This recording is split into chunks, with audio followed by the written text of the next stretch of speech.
I'm Ellie, 21, and I've got some family drama that's been brewing for a while. Before we get into all of it, let me start by telling you a little bit about my life, where things went from normal-ish to absolutely chaotic in the span of a few months. So, I've always had a pretty typical family dynamic. Parents, a younger sister, Kylie, and a small town where everyone knew everyone's business. My parents, Mom especially, were always keen on teaching us the value of hard work, independence, and all that good stuff. And Kylie, well, she's what you'd call the golden child. Straight A's, captain of the cheer squad, always the centre of attention. She was, and still is, the apple of their eye. Me? Not so much. But I wasn't complaining. I had my own things going on too. I worked part-time at a cafe, did my best to stay out of the spotlight, and kept my head down. Now, fast forward to the summer after I graduated high school. I was buzzing with excitement about starting college, finally breaking out on my own, getting away from the daily grind of high school, and beginning this new chapter of my life. I'd been saving some money from my part-time job and was looking forward to attending a community college not too far from home. Tuition wasn't going to be too much of a burden, and my parents said they'd help out. At least that's what I thought. Then, one evening, they called me to the kitchen for a serious talk. I thought it would be one of those proud parent moments. You know, we're so proud of how far you've come speeches. But no, what I got was this. Ellie, you're 18 now.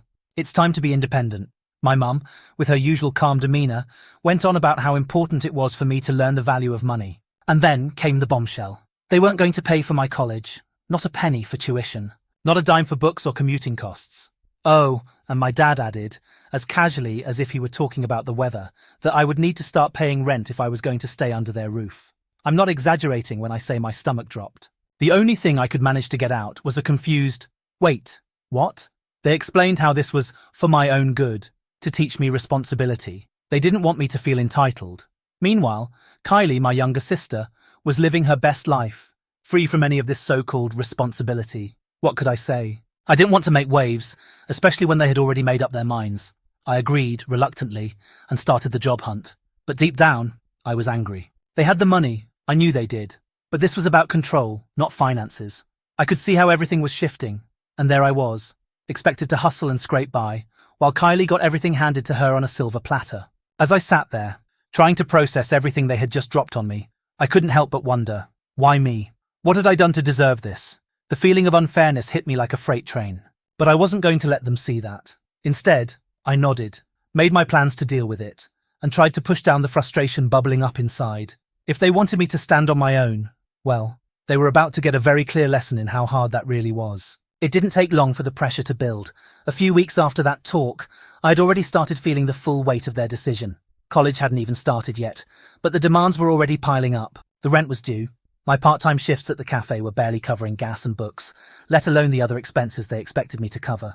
Every time I went into the kitchen for a snack, my mum would remind me, "Don't forget your rent is due next week, Ellie." I don't want any excuses. I couldn't escape it. It was like a constant weight on my shoulders, always looming. One night after a long shift at the cafe, I walked into the kitchen to grab a bottle of water. Kylie was sitting at the counter, chatting away on the phone with her friends, completely oblivious to the chaos swirling around me. "Oh, Mum and Dad took me shopping today," she said, tossing her hair over her shoulder. "I got a whole new wardrobe for college. Can't wait to show it off. You should get some new stuff too, Ellie. It's so much fun." I froze. I was about to lose it, but I didn't want to cause a scene. Instead, I managed a tight smile and said, "Yeah, maybe when I don't have to pay rent, Kylie." She shrugged. "You should just ask them for help. I bet they'd give it to you if you asked." She didn't even realize how insensitive she sounded. Kylie wasn't being malicious, but it was like she couldn't see the struggle right in front of her. As I went to grab my water, my mum walked into the room, glancing at me with a small frown. "Ellie, have you gotten your textbooks yet? You really need to budget better if you're going to make it through college. Kylie doesn't have these kinds of expenses." I felt my stomach churn. "I'm doing fine, Mum. I'll figure it out." But deep down I knew it wasn't true. I wasn't fine. I was barely holding it together. I wanted to scream, but instead I clenched my jaw and walked out of the room. The unfairness of it all hit me again. Kylie, with her shiny new clothes, her shopping trips, and her carefree attitude. Me. I was working double shifts, barely getting enough sleep, and dealing with constant reminders of how much I owed for rent, utilities, and everything else. The next week, things took another turn. My parents called a family meeting. The words alone made me cringe. I knew it was going to be another one of those, "let's discuss the situation" talks. But deep down, I had a feeling it wasn't going to go my way. I sat down at the kitchen table, staring at the empty chair where Kylie would sit. The tension in the room was thick, and I could feel the resentment bubbling up inside me. My mum cleared her throat. "We've been talking, Ellie, and we need to be clear about something," she said. "You're an adult now. We can't keep supporting you. We're not going to give you handouts." Her voice was calm, like she was trying to reason with me, but it felt like a slap in the face. It wasn't about handouts. It was about the fact that they had the money and still refused to help me, while they showered Kylie with gifts. I tried to stay calm. "I never asked for handouts, Mom.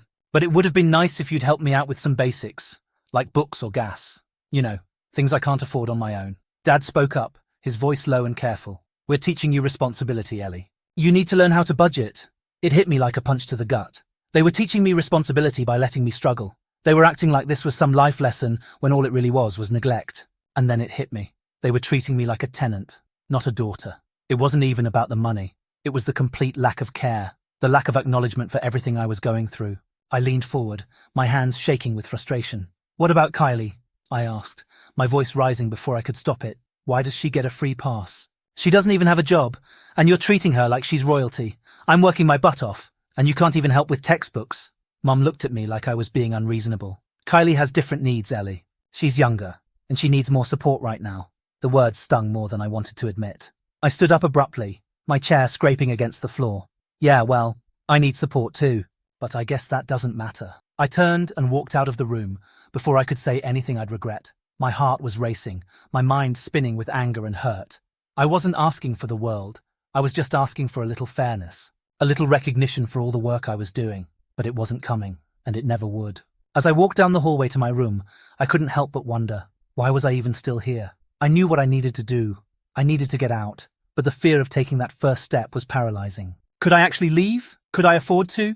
Would they even care? I stared at the ceiling that night, tossing and turning as I tried to sleep, but all I could hear were the reminders from earlier. Rent's due.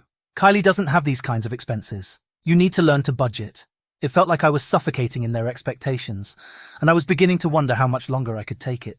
I was ready to leave, but how would I do it? It was a few days before the semester started, and everything felt like it was closing in on me. The stress was suffocating. My part-time job at the cafe was barely enough to cover the rent, let alone the textbooks I needed. Every time I thought about my parents' words, "You need to learn the value of money," my blood boiled. It wasn't just about the money anymore. It was about the disrespect, the complete disregard for everything I was sacrificing just to survive. That night, I came home after another exhausting shift to find my parents huddled around the kitchen table, whispering to each other. Kylie wasn't home yet, and I could hear them talking about something that made my stomach churn.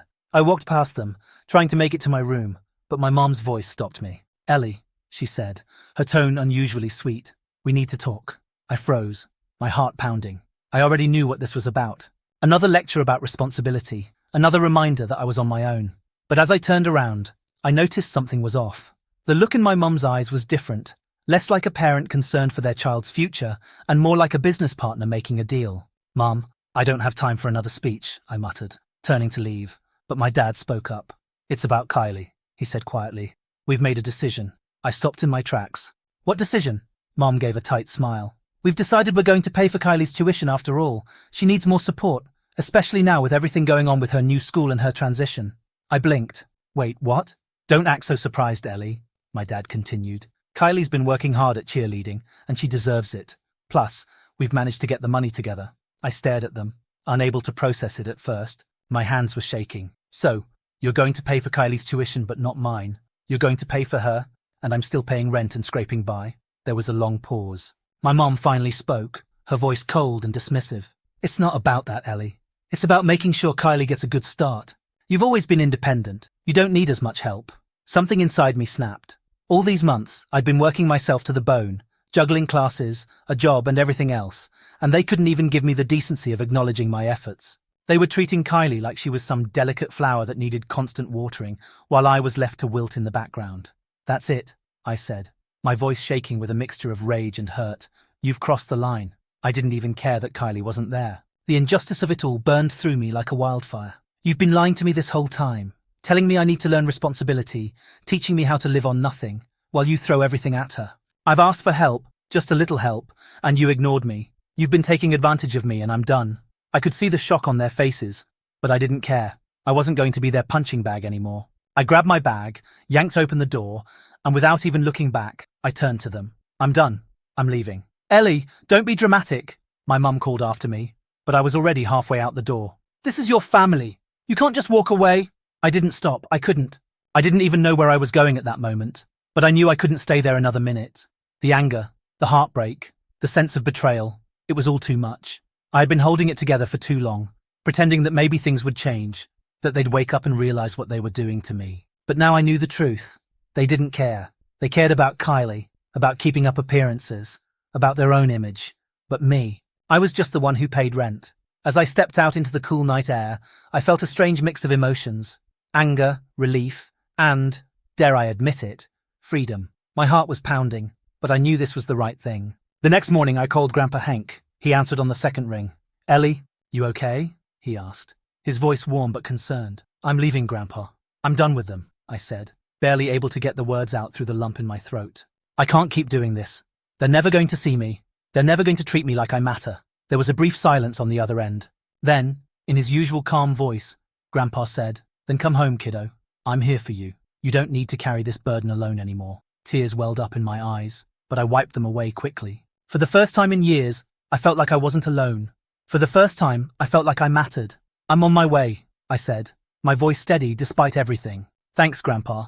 When I hung up, I knew that things weren't going to be easy. But one thing was certain. I was finally taking control. I was done living in the shadow of favoritism and neglect. I was done letting them define me. And I wasn't going to let them back in. Not now. Not ever. The days that followed my confrontation with my parents felt like a blur. I didn't talk to anyone for a while, not even my best friend, Megan. I just needed space to process everything. Every time I thought about what had happened, my heart would race, the anger would bubble up again. But then there'd be this sense of calm, like I had done the right thing.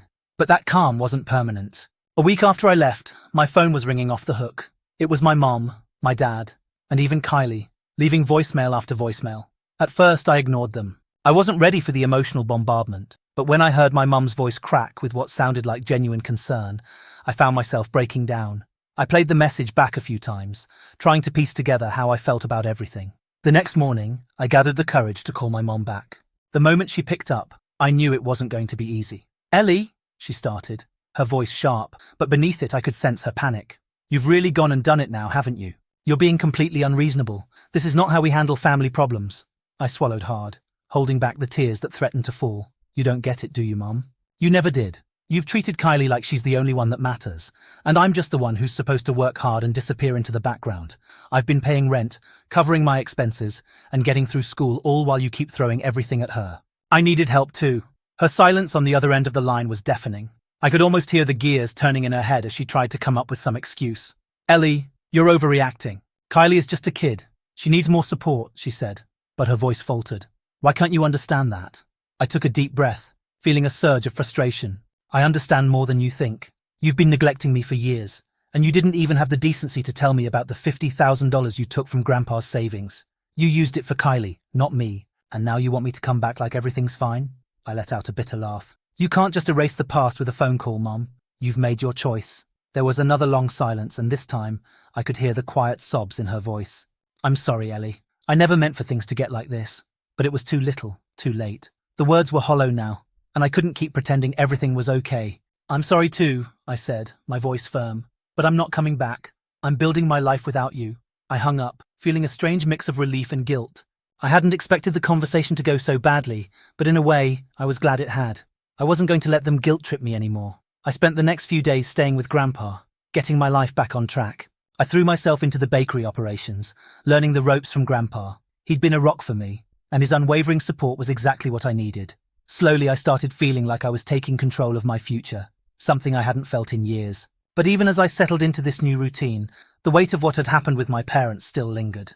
I couldn't completely push it out of my mind. There were moments when I missed them, or when I wished things could have been different. But then I'd remind myself of all the times they'd overlooked me, all the ways they'd chosen to make me feel invisible, and I knew I'd made the right choice. Kylie tried to reach out too. She texted me a couple of times, asking me to talk. At first I was tempted to pick up the phone to offer her some sympathy, but then I thought about how she'd never understood what I was going through. She had lived a charmed life, while I'd struggled. I didn't need to be her emotional outlet. One message from her stood out. "You really think you're better than me now? You think leaving is going to solve anything?" It stung, but I didn't respond.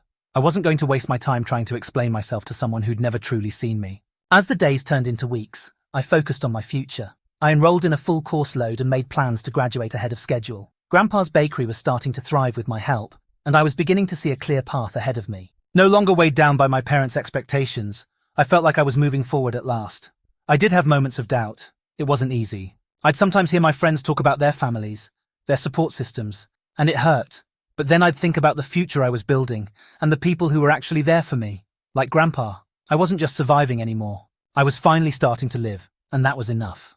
Months passed since I made the decision to leave my parents' house, and every day felt like a small victory. The first few weeks were tough, adjusting to my new life with Grandpa and rebuilding my sense of self. I spent countless hours working at the bakery, learning the ropes, and finding joy in the small victories, like perfecting a batch of cupcakes or organizing the business finances. It was work I loved, and with every passing day, I felt more confident in my ability to create something for myself. I also threw myself into my studies, determined to finish college on my terms. I took on a full course load, knowing I could push through the exhaustion for a better future. There was something so freeing about it, knowing I was doing it all for me, not for anyone else. I had control, I had my independence, and I was learning to embrace it. One of the most surprising parts of my journey was planning my wedding.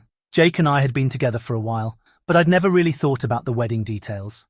I'd been so caught up in my own struggles that the idea of a big celebration seemed far away. But now, with everything that had happened, I wanted it to be a celebration of what we had built together, not just a formality or something to please my parents. I remember sitting with Jake one evening, looking at wedding venues online, feeling a sense of excitement bubble up inside me. It was something I had always wanted, but I had never felt like I deserved. But now, I knew I did. I had worked hard, fought for my independence and fought to find happiness. I was going to have the wedding I wanted, with the people who truly cared about me. Grandpa helped too. He insisted on covering the cost of the bakery's catering for the reception, and I'll never forget the pride in his eyes as he talked about helping me fulfill my dreams. The wedding wasn't extravagant, but it was meaningful. The people who showed up were the ones who truly mattered, and that was enough for me. I started finding more joy in the little things, like cooking dinner in my own apartment without feeling the weight of my parents' expectations hovering over me. I began taking weekends off, spending time with friends, and exploring new hobbies. I rediscovered who I was without the pressure of living up to anyone's standards except my own. The wedding itself was beautiful, and as I walked down the aisle, I realized how far I had come. It wasn't just about the ceremony or the celebration. It was about finally feeling like I was walking towards something real, something lasting. And when I said my vows to Jake, I meant every word. I wasn't just promising to love him. I was promising to never again let anyone make me feel small or unimportant. My parents tried to reach out, but I didn't respond right away. I wasn't angry anymore. I was just done. I had built a life for myself, and I wasn't going to let their manipulation or guilt trips creep back into it. Then, a month after the wedding, I received a letter from my mom. It was brief, but the words struck a chord. We know we made mistakes. We regret everything. We love you, and we hope one day we can fix things.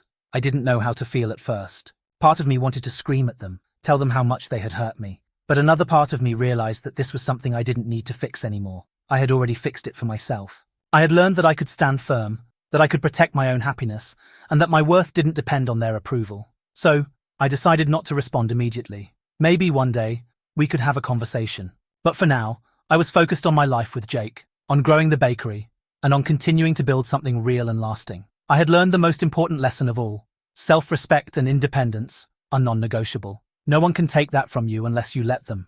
And as for my family, well, they were going to have to live with the consequences of their actions. I wasn't going to let their manipulation control my happiness anymore. I was moving forward with my life, on my own terms. The relief I felt was indescribable. For the first time in my life, I wasn't defined by anyone else's choices. I was Ellie, the woman who had learned to stand up for herself, to chase her own dreams, and to finally take control of her future. And I was happy. That was enough. Story 2. The house was buzzing. Not with the usual hum of a normal day, but with the electric anticipation of a surprise. It was Mark's 40th birthday, a milestone he'd been looking forward to with a mix of excitement and trepidation. His dad had passed away young, just shy of 40, and there was a part of him that always felt like he was racing against time. I wanted to make this birthday special, something he'd remember, a party, surrounded by everyone he loved, his closest friends, family, even his mom, Eleanor, who I'd flown in from across the country. Seeing the joy on his face when he walked in, that was all I wanted. To throw him off the scent, I'd told him I was spending the evening at my parents' place. The whole day felt like a carefully choreographed dance, keeping up the charade while my insides were doing somersaults with anticipation. As the sun dipped below the horizon, the guests arrived, a mix of hushed whispers and excited giggles filling the air. The moment finally arrived. Headlights swept across the living room window, the familiar rumble of his car pulling into the driveway. My heart hammered in my chest. We waited, breathless, in the darkness. The front door creaked open, and with a burst of energy, we yelled, "Surprise! Happy birthday!" The lights flickered on, illuminating, not the surprised and delighted face I'd been longing for. Instead, Mark stood frozen, his tie askew, his arm slung around a woman, his co-worker, Sarah, and they were kissing. The room went silent. The air thickened with shock and disbelief. I felt a wave of nausea wash over me, my stomach twisting into knots. Sarah, the young flirty one from his office, the one who always called herself his work wife, the one I'd never taken seriously. Mark finally registered the crowd, his eyes widening with a mix of surprise and something else, something that looked like guilt. "Oops," he mumbled, a nervous laugh escaping his lips. Sarah stood beside him, awkwardly adjusting her shirt, her lipstick smeared. My mother-in-law, Eleanor, was the first to break the silence. "Mark, what the hell are you doing?" Her voice boomed through the room, laced with anger and disbelief. Mark stammered, trying to explain. I didn't expect everyone to be here." He looked around the room, his face flushed. I found my voice, shaky but firm. "Why are you with Sarah?" "In our house? Kissing her? At your surprise birthday party?" The words tumbled out, a mix of anger and hurt. Mark sighed. "I was going to tell you," he said, his voice flat. "But I guess this works too." He looked at Sarah, then back at me. "Sarah and I are together. We have been for a few months now, and I'm in love with her." The words hit me like a punch to the gut. He continued, his voice growing louder, talking about his father, about living life to the fullest, about not wasting time. It was a jumbled mess of justifications, each word twisting the knife deeper. I snapped. I grabbed the birthday cake, the one I'd so carefully chosen, and hurled it at him. It splattered across his face and shirt, a mess of frosting and crumbs. A few people gasped, then someone started laughing. Mark was furious. "Look what you've done! You've ruined my shirt!" He stormed off, disappearing upstairs. Sarah stood there, defiant. I marched over, grabbed her by the hair, and dragged her outside. No one stopped me. "I can't believe you," I hissed. "After all this time, after seeing us together..." Sarah just smirked. "He wants me." "He's going to leave you anyway." Her words were like venom. "Maybe you should think about why he's leaving. He told me you don't understand him like I do. You don't make him smile." I saw red. My hand connected with her cheek in a resounding slap. She started to cry, screaming obscenities. Eleanor stepped in. "You leave this property right now, or you'll get a slap from me too." The other guests had gathered outside, watching the spectacle unfold. And then Mark reappeared, a fresh shirt on, a bag slung over his shoulder. He saw Sarah crying and rushed to her side. "What the hell is wrong with you?" he yelled at me. "I can't deal with this anymore." "I'm done. I want you out of the house when I come back from our trip. I hope to never see your face again." He was leaving. With her. On a trip. I felt numb, watching them drive away, the taillights disappearing into the night. My marriage, my life, shattered. The house was eerily quiet after they left. The remnants of the party, half-eaten snacks and abandoned gifts, felt like a mockery of the celebration it was supposed to be. Eleanor, bless her heart, took charge. She ushered everyone out, apologizing profusely, while I just sat there, numb. Once we were alone, the dam broke. I sobbed, the kind of gut-wrenching cries that leave you gasping for air. All the emotions I'd held back came pouring out. The humiliation, the betrayal, the sheer disbelief that my life had imploded in a matter of hours. "I don't know what to do," I choked out between sobs. "Where do I even go?" Years of my life poured into this marriage, into taking care of Mark, supporting him, even giving up my career because he wanted a stay-at-home wife. And now, he was discarding me like yesterday's trash. Eleanor held me close, her voice firm. "This is my house," she said, "and I decide who lives here, and I'm choosing you." It turned out the house wasn't actually ours. It belonged to Eleanor's late husband, a place filled with memories. She'd let us live there, to build our life, to start a family, and Mark had desecrated it, tainted it with his betrayal. "I'm not letting him get away with this," Eleanor declared, her eyes flashing. "He needs to learn that actions have consequences." She squeezed my hand. "And there's no way that woman is moving in here. This is my family home." Hearing her say that, a fierce protectiveness rising in her voice, gave me a strange sense of comfort. I wasn't alone in this. Eleanor had my back. That weekend, we drew up a rental agreement. It felt good, having something concrete, something that solidified my right to be there. Then, I packed Mark's things. Every shirt, every book, every little trinket. It was cathartic in a way, purging the house of his presence. I piled it all on the porch, ready for him to collect. A week crawled by. I installed security cameras, changed the locks. I wasn't going to be caught off guard again. Then, he came back. I watched him through the camera, fumbling with the lock, his face contorting with frustration. He banged on the door, yelling, demanding to be let in. "What are you doing here, Mark?" I asked through the intercom, my voice surprisingly steady. He exploded. Accusations flew. I was overstaying. I was desperate. I should have left already. He was tired of me, tired of my neediness. He just wanted a divorce, wanted me to disappear. Then he saw the boxes. "You think you can just throw out my things? You think you're going to get away with this?" He was practically frothing at the mouth. "I'll take you to court. This is my house." "It's not your house, Mark," I said calmly. "It's your mother's. And I have a rental agreement. You're trespassing." I paused. "So, you can take your things and leave. Or I call the police." He stared at the camera, his face a mask of confusion.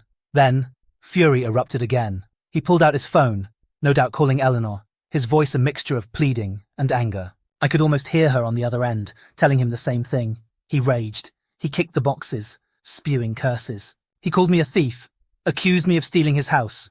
But the fight slowly drained out of him. He looked defeated. He started loading his things into his car, each movement heavy with resignation. Finally, he slammed the trunk, got in, and drove away. The silence that followed was deafening, but it was a different kind of silence now.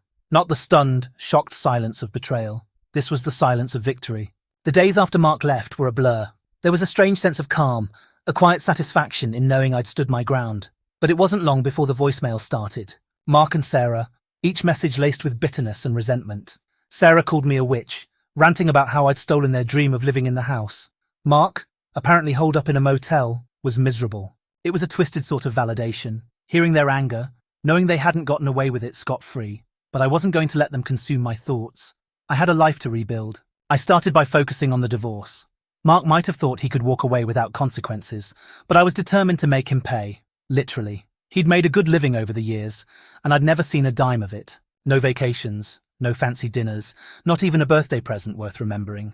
The red flags had always been there. I just chose to ignore them. Not anymore. Then, I did something I hadn't planned on. I sent an email to Mark's company, detailing the affair, the betrayal, Sarah's inappropriate behaviour at office parties. I didn't expect much to come of it, but I needed to do something, to expose them, to make sure no one else got hurt. A week later, I got a call from a friend who still worked at Mark's company. HR was launching an investigation. Apparently Mark's favouritism towards Sarah had been an open secret for a while, and my email was the final straw. Days turned into weeks, and the news finally came. Mark had been fired. A wave of satisfaction washed over me. He'd lost his job, his house, his reputation. Justice, of a sort, had been served. As for Sarah, I wasn't sure what happened to her. Rumours swirled, but I didn't really care. My focus was on the divorce, on securing my future. I'd been through too much to settle for anything less than what I deserved. It's been a few months now. The house feels different, lighter somehow. I've started redecorating, making it my own. Eleanor comes over often, and we spend hours talking, laughing, sometimes even crying. She's become more than a mother-in-law. She's my friend, my confidant, my rock. The pain of betrayal is still there, a dull ache in my chest, but it's fading. I'm moving on, building a new life, one where I'm in control, where I call the shots. And that, I've realised, is the sweetest revenge of all.